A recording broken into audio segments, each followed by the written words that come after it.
Good morning students, welcome to MKH video series. I am Shivani. Today we are going to start a new chapter, that is Indian scientists and their biography. So in this chapter we have to study about the Indian scientists, their date of birth, their date of death and उन्होंने क्या क्या achievements की, किन वजह से वो famous हुए, उन्होंने क्या डिस्कवरीज की, ये सब हमें इस चैप्टर में स्टडी करना है. ठीक है. सो सबसे पहले मैंने लिखा है science has a two fact. Science जो होती है उसके टू फैक्ट्स हैं, जैसे कि बेसिक साइंस और अप्लाइड साइंस. बेसिक साइंस किससे रिलेटेड है?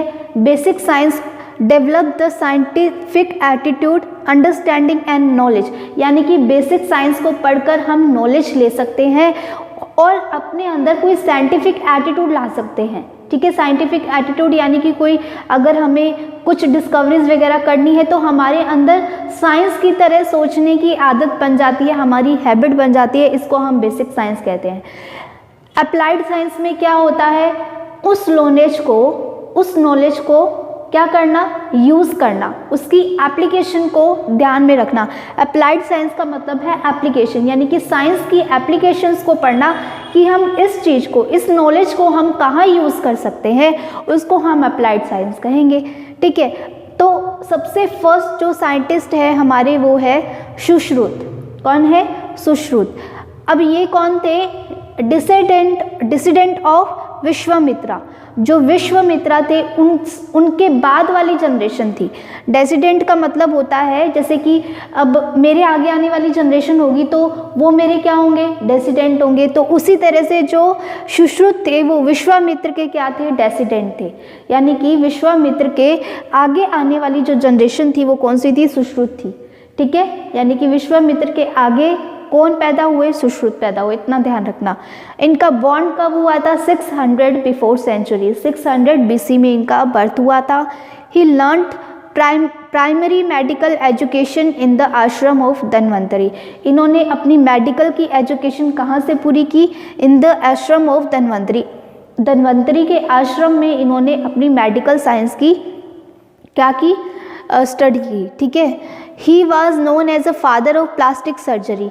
इनको फादर कहा जाता है किसका? प्लास्टिक सर्जरी का. ठीक है. क्यों कहा जाता है? Because he was first to perform the plastic surgery. Because ये पहले ऐसे थे जिन्होंने क्या परफॉर्म की थी? प्लास्टिक सर्जरी की थी. देखो ये जो चैप्टर है इसमें आपके बहुत सारे क्वेश्चन बनते हैं और बहुत अच्छा चैप्टर है, इससे आपको मार्क्स भी मिल सकते हैं. तो आपको ये बहुत अच्छे से समझना है. कुछ नहीं है, सिर्फ 8 साइंटिस्ट है, उनकी डेट ऑफ बर्थ, उनकी डेट ऑफ डेथ, उनकी बायोग्राफी, फिर उसके बाद हम उसके अचीवमेंट्स पढ़ेंगे कि उन्होंने क्या क्या अचीवमेंट्स लिए. बस इतना सा आपको याद रखना है और उसमें बीच बीच में थोड़े बहुत छोटे क्वेश्चंस बनते जाएंगे तो मैं वो आपको यहाँ पर बताती जाऊँगी. जैसे यहाँ पर फर्स्ट क्वेश्चन बनता है कि सुश्रुत को फादर ऑफ प्लास्टिक सर्जरी क्यों कहते हैं या किसको फादर ऑफ प्लास्टिक सर्जरी कहते हैं? तो आपका आंसर क्या आएगा? सुश्रुत को. ठीक है. क्यों कहते हैं? क्योंकि इन्होंने सबसे पहली बार क्या की थी? प्लास्टिक सर्जरी को परफॉर्म किया था. और इन्होंने किस पर की थी प्लास्टिक सर्जरी? नोज पर, ईयर्स पर और लिप्स पर. ठीक है. हिज कॉन्ट्रीब्यूशन आर, अब इनके कॉन्ट्रीब्यूशन क्या क्या है? He was first to give the knowledge of surgery in medical science. यानी कि ये पहले ऐसे थे जिन्होंने नॉलेज दी थी किसकी? सर्जरी की इन मेडिकल साइंस. पहली बार जो सर्जरी की इंफॉर्मेशन थी, सर्जरी की नॉलेज थी, किन्होंने दी थी? सुश्रुत ने. तो यहाँ पर भी आपका क्वेश्चन बन सकता है कि ऐसे कौन थे जिन्होंने फर्स्ट टाइम नॉलेज दी थी सर्जरी की? तो क्या नेम आएगा? Sushruta. He perform the many complex surgeries and provide the knowledge about the equipment used in the surgical procedure. यानी कि इन्होंने बहुत सारी कॉम्प्लेक्स सर्जरी को भी परफॉर्म किया है और इन्होंने हमें नॉलेज भी प्रोवाइड करी है कि सर्जरी में कौन कौन से इक्विपमेंट यूज़ होते हैं और कैसे हमें उनको यूज़ करना चाहिए. सब कुछ इन्होंने सुश्रुत ने ही बताया है. ठीक है. क्योंकि इसीलिए उनको क्या किया जाता है? फादर ऑफ प्लास्टिक सर्जरी कहा जाता है, क्योंकि सब कुछ इन्होंने एक्सप्लेन किया था कि हम कौन सा इक्विपमेंट यूज़ करें, कैसे यूज़ करें. इन्होंने ये भी बताया था कि जो इक्विपमेंट है उनको यूज़ करने से पहले हमें उस पर जितने भी बैक्टीरिया लगे हों उसको किल करना चाहिए, अच्छे से वॉश करना चाहिए. ठीक है. तो ये बताने वाले भी कौन थे? सुश्रुत थे. उसके बाद देखो he provide the detail of surgery in Sushruta Samhita. अब इन्होंने एक बुक लिखी थी जिसका नाम था सुश्रुत संहिता. इस बुक में इन्होंने सर्जरी के बारे में इंफॉर्मेशन दी थी। He provide the detail of surgery in Sushruta Samhita, book written by the Sushruta, ठीक है।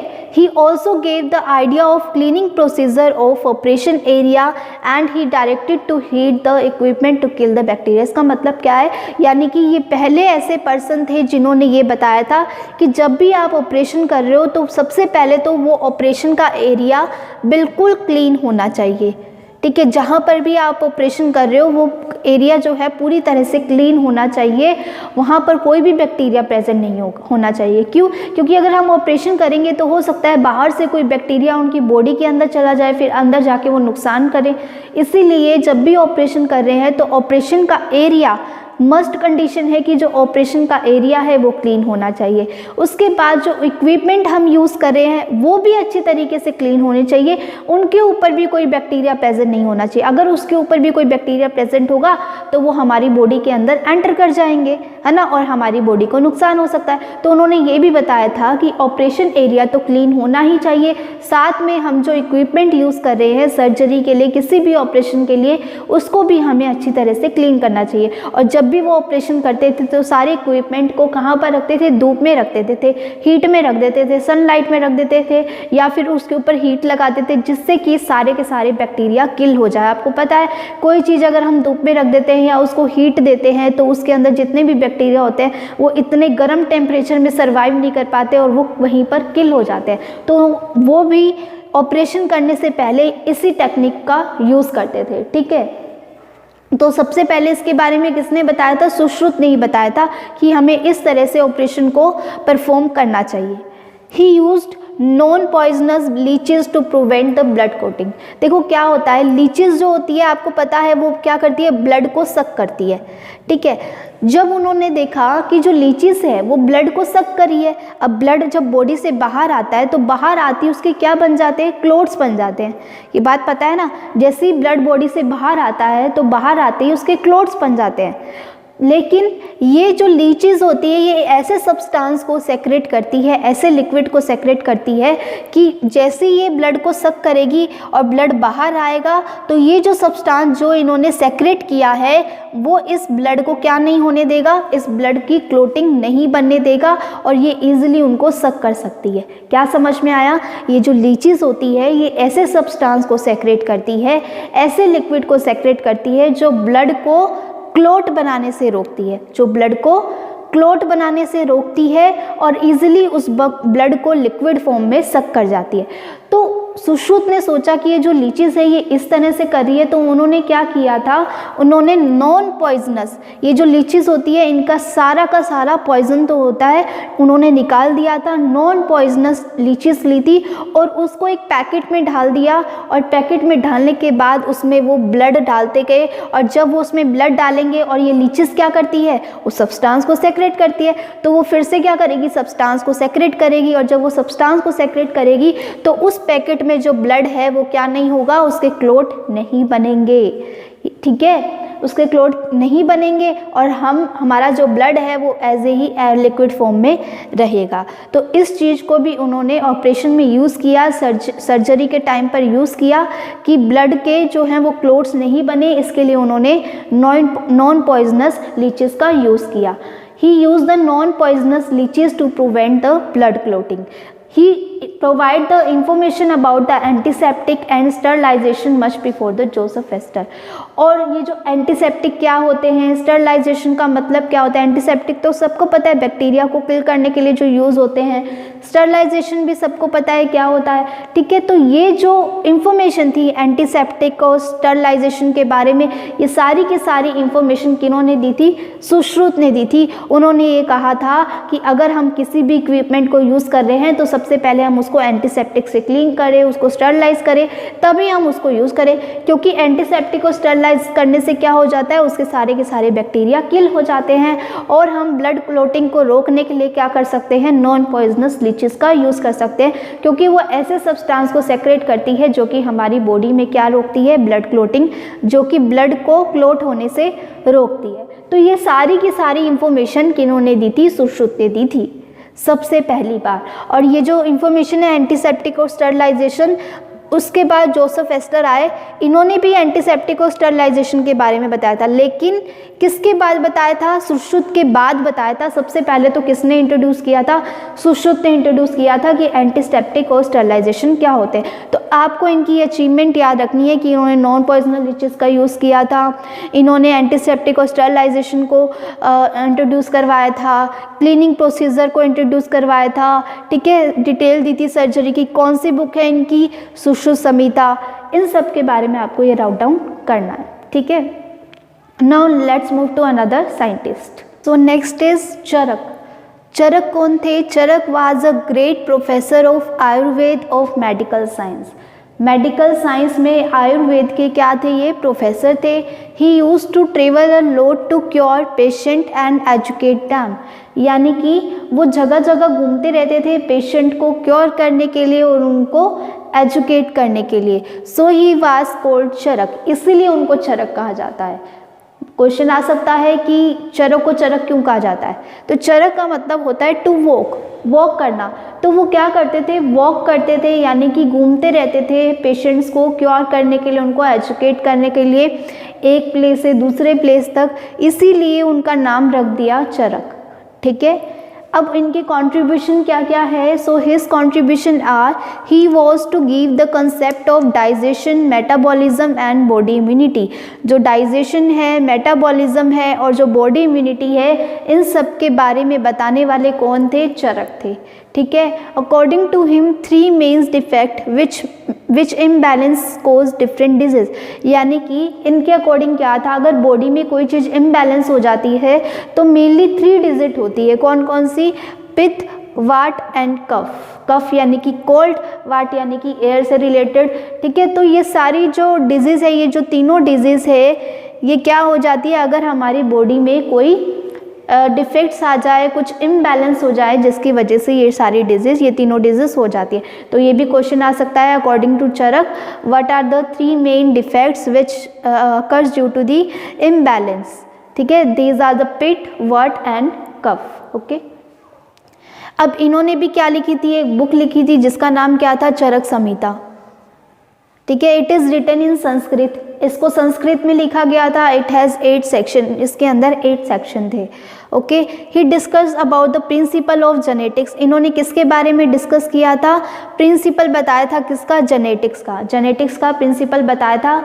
इन्होंने ये भी बताया था कि जैसे कि कोई चाइल्ड है तो उसके अंदर कोई भी डिफेक्ट आ रहा है तो वो उनके फादर और मदर से आता है। अगर उसके अंदर कोई डिफेक्ट है, अगर सपोज करो वो बाय बर्थ ही ब्लाइंड है या बाय बर्थ कुछ भी है, उसके अंदर कोई भी डिफेक्ट है, कोई भी बीमारी है उसके अंदर, तो वो उसको मेनली कहाँ से आती है? मदर एंड फादर से आती है, यानी कि जेनेटिकली ट्रांसफ़र होती है। कोई भी डिजीज़ है तो वो जेनेटिकली अपनी मदर से कहाँ जाती है? उनके चाइल्ड में जाती है, ठीक है।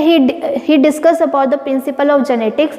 He also provide the information about the determination of gender of child. उन्होंने इंफॉर्मेशन भी प्रोवाइड की थी किसके बारे में? कि चाइल्ड के जेंडर को कैसे डिटरमाइन किया जाता है, इस सब के बारे में उन्होंने बताया था, इस सब के बारे में इन्होंने इंफॉर्मेशन दी थी। Reason of genetic defects in children. अब ये बोल रहे हैं कि अगर चिल्ड्रन में कोई जेनेटिक डिफेक्ट्स है, ठीक है, कोई जेनेटिक डिफेक्ट्स बोल रही हूँ मैं, अगर कोई जेनेटिक डिफेक्ट्स है तो उसका रीज़न क्या है? सम डेफिशिएंसी और डिफेक्ट इन चाइल्ड्स फादर और मदर। तो अगर कोई चिल्ड्रन में जेनेटिक डिफेक्ट है तो हो सकता है वही डिफेक्ट उनकी मदर या उनकी फादर में हो, जिसकी वजह से वो उनके चाइल्ड में ट्रांसफ़र हो गया, ठीक है। तो this is the genetic defects. इसके बारे में बताने वाले भी कौन थे? चरक थे, ठीक है। He was first to tell that heart is the controlling center of the body। और ये बताने वाले भी कौन थे कि हमारी बॉडी की जो भी एक्टिविटीज़ है वो सब कंट्रोल कौन कर रहा है? हार्ट कंट्रोल कर रहा है। ये बताने वाले भी कौन थे? चरक थे। And he is connected to the main arteries. और उन्होंने ये भी बताया था कि ये जो हार्ट है किससे कनेक्ट होता है? आर्टरीज से कनेक्ट रहता है। और ये बताने वाले भी कौन थे? चरक ही थे। हार्ट के बारे में डिस्क्रिप्शन जो था वो किन्होंने दिया था? चरक ने दिया था। He also given the directive for doctors and medical students, उन्होंने डॉक्टर्स को और जो मेडिकल के स्टूडेंट्स थे उनको डायरेक्टिव्स दिए थे, और वो क्या डायरेक्टिव्स थे वो आपसे पूछ सकते हैं एज अ क्वेश्चन। तो वो ये सारे डायरेक्टिव्स थे। क्या लिखा हुआ है? फर्स्ट है doctor should always be ready to learn and acquire knowledge, यानी कि डॉक्टर को हमेशा रेडी रहना चाहिए किसी भी नॉलेज को गेन करने के लिए, उसको एक्वायर करने के लिए, ठीक है। कभी भी डॉक्टर को मना नहीं करना है। Doctor should not keep enmity with patient in any case, यानी कि अगर कोई पेशेंट है जो कि डॉक्टर का क्या है, दुश्मन है, एनिमी है, तो डॉक्टर को उस पेशेंट के साथ अपनी दुश्मनी नहीं निकालनी है। ऐसा नहीं कहना है कि ये तो मेरा एनिमी है, मैं तो इसका इलाज नहीं करूँगा, ऐसा बिल्कुल भी नहीं कहना है। डॉक्टर को पेशेंट के साथ अपनी एनिमी नहीं निकालनी है, अपनी दुश्मनी नहीं निकालनी है, ठीक है। उसको एज अ पेशेंट मानकर ही उसको ट्रीट करना है। डॉक्टर के लिए वो सिर्फ पेशेंट ही होना चाहिए और कुछ नहीं होना चाहिए, ये उन्होंने बताया था। People associated with medical profession should not disclose household information of patient to others, यानी कि जो भी पीपल मेडिकल प्रोफेशन से जुड़े हैं और उनके पास कोई भी अगर पेशेंट आता है तो उनकी जितनी भी इंफॉर्मेशन है वो किसी बाहर वाले को नहीं देनी है, किसी पब्लिक को, बाहर पब्लिक को नहीं देनी है, उन्हीं को बतानी है। उनकी जितनी भी इंफॉर्मेशन है सिर्फ पेशेंट को ही बतानी है, उनकी इंफॉर्मेशन बाहर वालों को नहीं बतानी है। ये डायरेक्टिव डॉक्टर और मेडिकल स्टूडेंट्स को, जो भी मेडिकल की स्टडी कर रहे हैं, उनको याद में रखने चाहिए, और इसी को रखे वो अपने प्रोफेशन को आगे बढ़ा सकते हैं। ये सारे जो डायरेक्टिव थे ये सब भी किसने दिए थे? चरक ने दिए थे, ठीक है। So this is about the Charak. Now let's move. Next is CV Raman. CV Raman का फुल नेम क्या था? चंद्रशेखर वेंकट रमन। चंद्रशेखर वेंकट रमन। बॉर्न कब हुआ था इनका? 7 नवंबर 1888 में। कहाँ पर हुआ था? इन तिरुचिरापल्ली ऑफ तमिलनाडु, तमिलनाडु के तिरुचिरापल्ली में हुआ था। इनके फादर का नेम क्या था? चंद्रशेखर अय्यर। क्या नेम था? चंद्रशेखर अय्यर। मदर का नेम क्या था? पार्वती एमल, ठीक है। His father was lecturer in the physics in वेटियर कॉलेज। उनके जो फादर थे वो लेक्चरर थे फिजिक्स में, और कौन से कॉलेज में थे? वेटियर कॉलेज में। Raman passed inter with first division, उन्होंने अपनी जो इंटर थी वो फर्स्ट डिवीज़न से पास करी। फ्रॉम वेल्टियर कॉलेज, कौन से कॉलेज से? वेल्टियर कॉलेज से, एट द एज ऑफ, और 19 की एज में ही इन्होंने क्या कर ली? एमएससी कर ली। 19 की एज में इन्होंने क्या कर ली? एमएससी कर ली। देखो यहाँ पर इनकी बायोग्राफी लिखी है, फिर यहाँ पर इनके अचीवमेंट लिखे हैं, कॉन्ट्रीब्यूशंस लिखे हैं, ठीक है।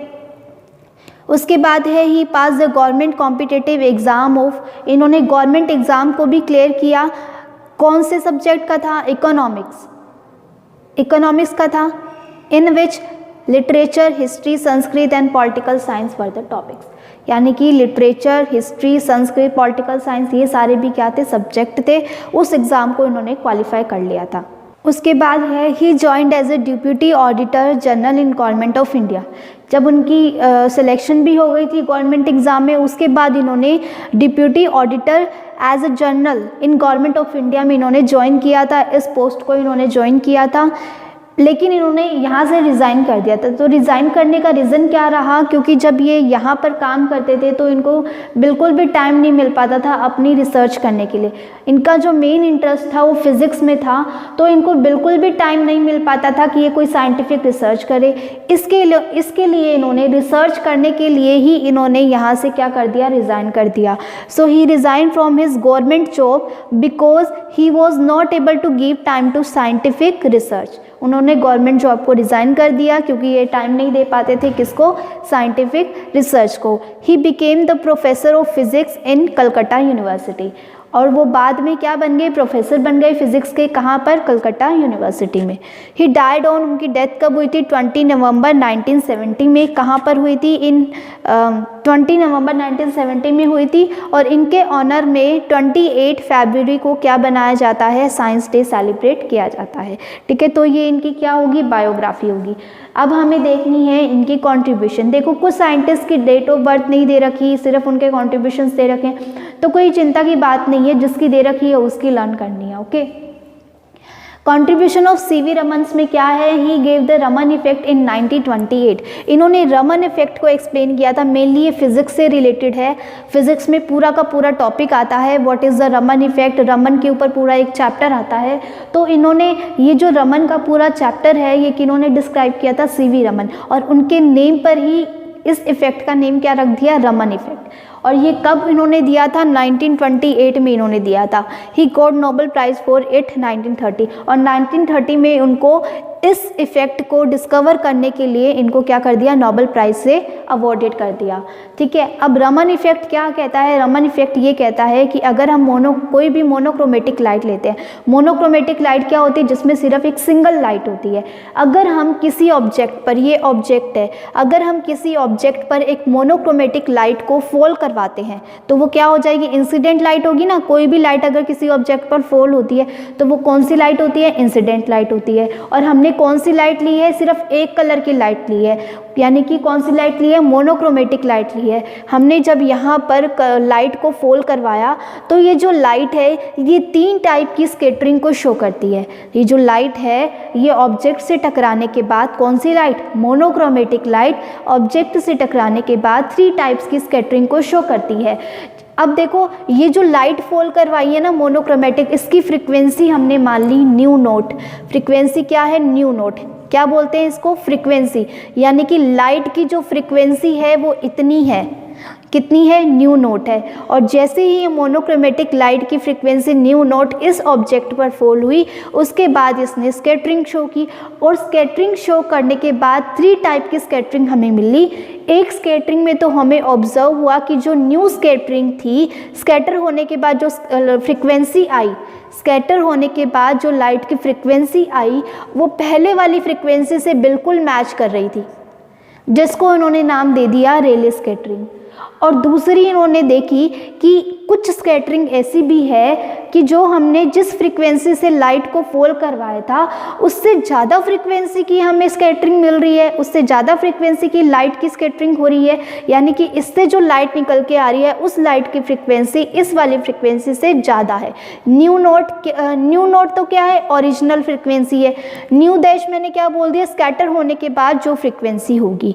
ठीक है, तो रेले स्कैटरिंग में तो जो फ्रीक्वेंसी आई नई वाली वो किसके इक्वल थी, पहले वाली फ्रीक्वेंसी के इक्वल थी। लेकिन एंटी स्टोक स्कैटरिंग में क्या हुआ, जो फ्रीक्वेंसी आई वो पहले वाली फ्रीक्वेंसी से भी ज़्यादा थी। स्टोक स्कैटरिंग में क्या हुआ, स्टोक स्कैटरिंग में हुआ कि जो पहले वाली फ्रीक्वेंसी थी उससे भी कम फ्रीक्वेंसी हमारी न्यू फ्रीक्वेंसी जो आई है उससे भी कम आई है, जिसको नाम दे दिया स्टोक स्कैटरिंग। ये जो इफेक्ट था ये किन्होंने बताया, रमन ने बताया। इससे ज़्यादा आपको कुछ भी नहीं पढ़ना है, बस आपको इतना सा लिखना है और ये डायग्राम बना देना है, बस इट इज़ सफिशिएंट।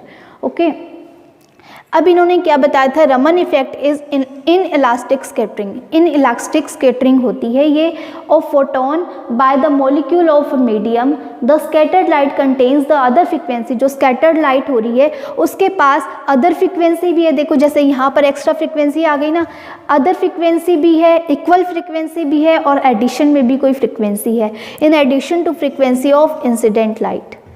ठीक है, नोट, अब यहाँ पर नोट में क्या लिखा है, ही एंड हिज स्टूडेंट। ये जो इन्होंने रमन इफेक्ट को शो किया कि कैसे हो रहा है, इसको परफॉर्म करने के लिए उनको कोई ना कोई अपरेटस तो चाहिए था। ऐसा तो है नहीं कि बैठे बैठे इन्होंने परफॉर्म कर दिया, नहीं, ऐसा नहीं है। इन्होंने और इनका एक स्टूडेंट था जिनका नाम था के.एस.